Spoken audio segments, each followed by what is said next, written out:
Dear students, देखिए अभी आपके सामने ब्रिज कोर्स का लास्ट टेस्ट किस तरह से लिखना है वो मैं एक्सप्लेन कर रहा हूँ।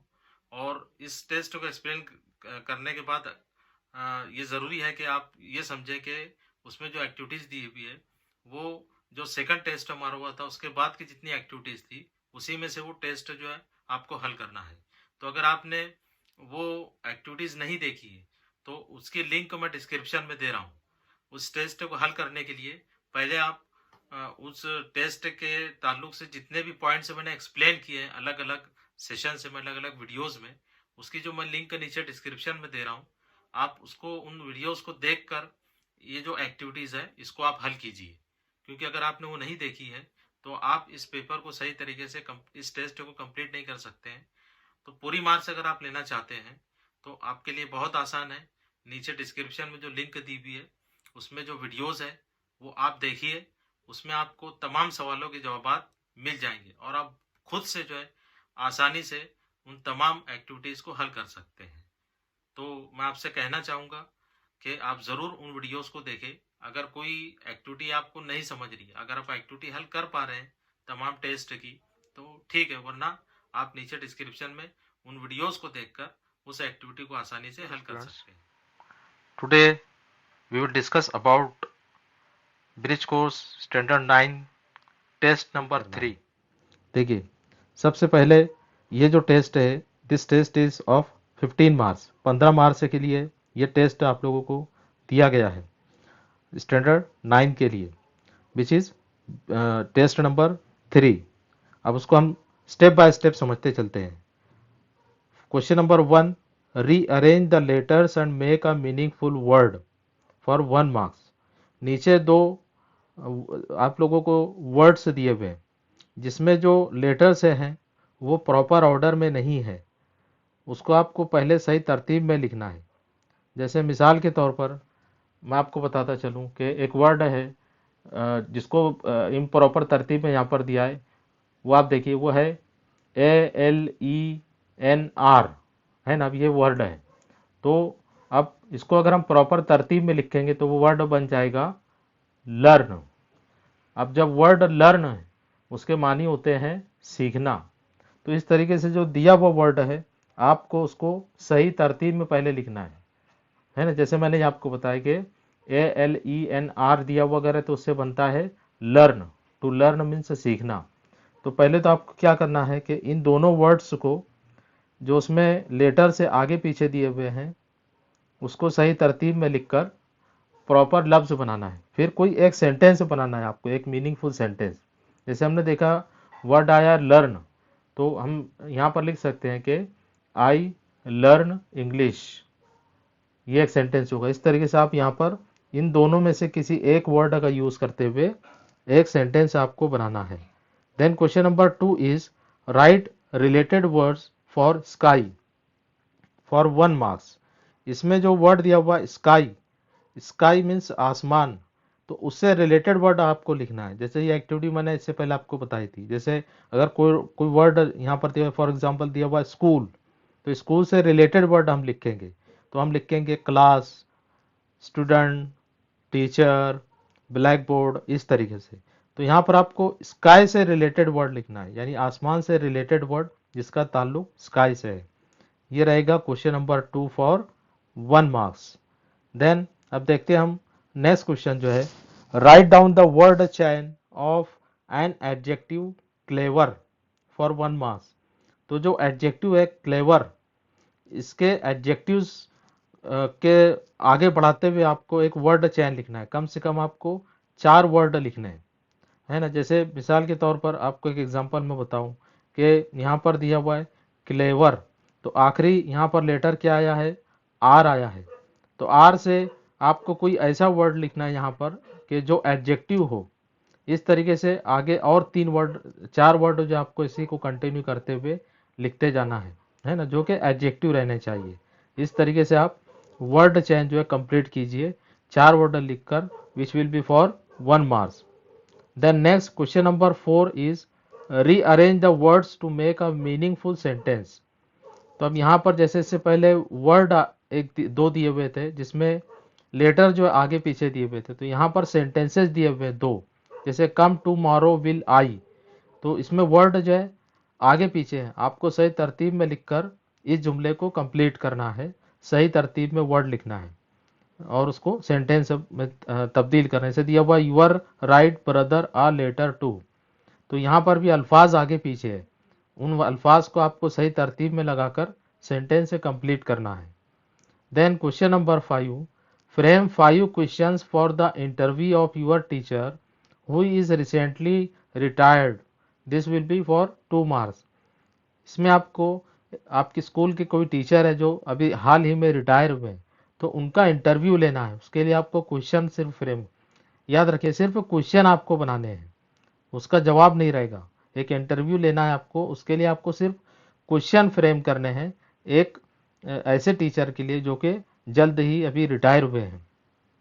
तो ये इंटरव्यू पर एक्टिविटी है, इससे पहले हमने हल की थी, वो अगर आपको याद होगी तो आप आसानी से इसको जो है हल कर सकते हैं। तो आपको सिर्फ 5 क्वेश्चन बनाने हैं जो आप टीचर से पूछ रहे हैं, शॉर्ट शॉर्ट क्वेश्चन आप बनाइए आसान आसान वर्ड्स यूज करते हुए।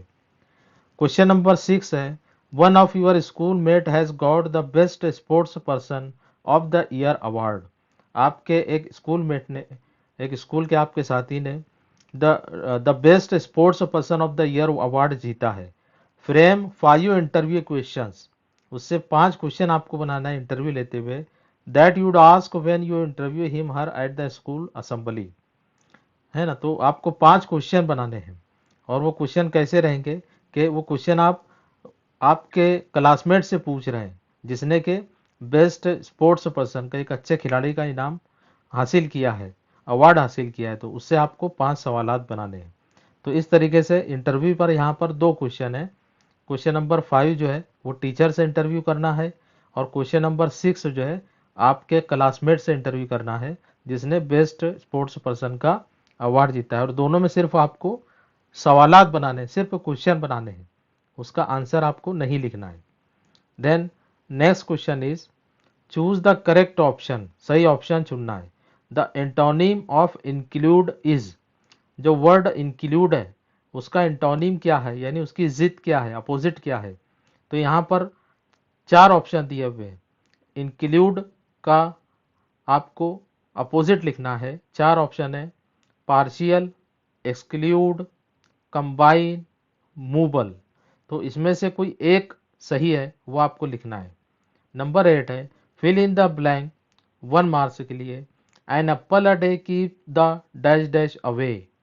तो यहाँ पर आपको जो है खाली जगह पूर्ण करना है। 4 ऑप्शन दिए हुए, carpenter, friend, doctor and barber, चारों में से कोई एक सही है वो आपको यहाँ पर लिखना है, पूरा सेंटेंस आप लिखेंगे। Then next is complete the proverb with correct option. यहाँ पर एक प्रोवर्ब दिया हुआ है, speak louder than swords dash dash speaks louder than sword, sorry word. तो यहाँ पर आपको क्या करना है, A B C D 4 option दिए हुए हैं।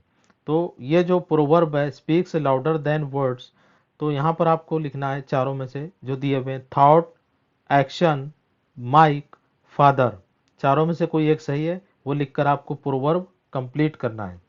Then next is a person who is being interviewed is called, जिस शख्स का इंटरव्यू लिया जाता है उसे क्या कहते हैं। तो यहाँ पर भी 4 ऑप्शन दिए हुए हैं, interview, interviewer, speaker and none of the above, यानी ऊपर में से कोई भी नहीं। ये 3 ऑप्शन दिए हुए हैं और चौथा दिया हुआ है कि ऊपर से कोई भी नहीं। अगर तीनों में से आपको लगता है कि कोई भी सही नहीं है तो आप डी लिखेंगे, और इन तीनों में से जो सही लगता है उसको वो आपको वहाँ पर राइट डाउन करना है। Then next is ask the students following questions get their responses, यानी आप यहाँ पर सवालात दिए हुए हैं उसके जवाबात आपको लिखने हैं। मान लीजिए आपका आपसे जो है इंटरव्यू लिया जा रहा है, तो यहाँ क्वेश्चन से दिए हुए हैं तो आपको उसको सिर्फ आंसर लिखना है। जैसे पहला क्वेश्चन दिया हुआ है, do you like any game, क्या आपको कोई गेम पसंद है, अब आप इसका जवाब लिखेंगे। Which game do you like, आपको कौन सा गेम पसंद है, आपको इसका जवाब लिखना है। Who is your favourite player, आपका फेवरेट प्लेयर कौन है, इसका आंसर आपको लिखना है। How many players play in a team, एक टीम में कितने प्लेयर खेलते हैं, इसका आपको आंसर लिखना है। Tell some equipments used in the game, और जो गेम आपको पसंद है उसमें कौन कौन से इक्विपमेंट का इस्तेमाल होता है। जैसे अगर आपको क्रिकेट पसंद है तो क्रिकेट में क्या क्या इस्तेमाल होता है, आप लिखेंगे बॉल, बैट, इस तरीके से। तो जो जो चीज़ें उसमें इस्तेमाल होती है खेलने के लिए, उसका नाम आपको लिखना है। तो ये क्वेश्चन जो दिए हुए हैं इसके सिर्फ आपको एक एक सेंटेंस में आंसर लिखना है। क्वेश्चन नंबर 12 है, star, rate, tyre, 8, 10, night, test, this is an example of. अब ये काहे की एग्जाम्पल है वो आपको लिखना है। तो नीचे 4 ऑप्शन दिए हुए हैं, chain drill activity, word chain activity, back to board activity and running dictation activity. तो ये 4 ऑप्शन दिए हुए हैं, ये भी हमने इससे पहले हल किए हैं। तो इस चारों में से जो सही है वो आपको यहाँ पर राइट डाउन करना है। तो इस तरीके से ये पेपर आप बिल्कुल आसानी से हल कर सकते हैं अगर आपने तमाम एक्टिविटीज़ ब्रिज कोर्स की कंप्लीट की है। अगर कोई एक्टिविटी आपने कंप्लीट नहीं की है तो आप मेरे जो वीडियोस मैंने शेयर किए हैं उन वीडियोस को आप देखिए और उसके ज़रिए जो है इन एक्टिविटीज़ को कंप्लीट कीजिए। और मैं आपको बताता चलूँ कि बहुत सारी जगहों पर आपको डायरेक्टली जो है आंसर भी अगर अवेलेबल होता है तो आप डायरेक्टली आंसर ना लिखते हुए खुद से एक्टिविटी को हल करने की कोशिश कीजिए। तो इस तरीके से यहाँ पर ब्रिज कोर्स के तमाम जो 3 टेस्ट है वो कंप्लीट होते हैं। अब नेक्स्ट सेशन में हम अनदर टॉपिक के साथ डिस्कस करेंगे, हम किसी और टॉपिक को समझेंगे। Till then, good bye.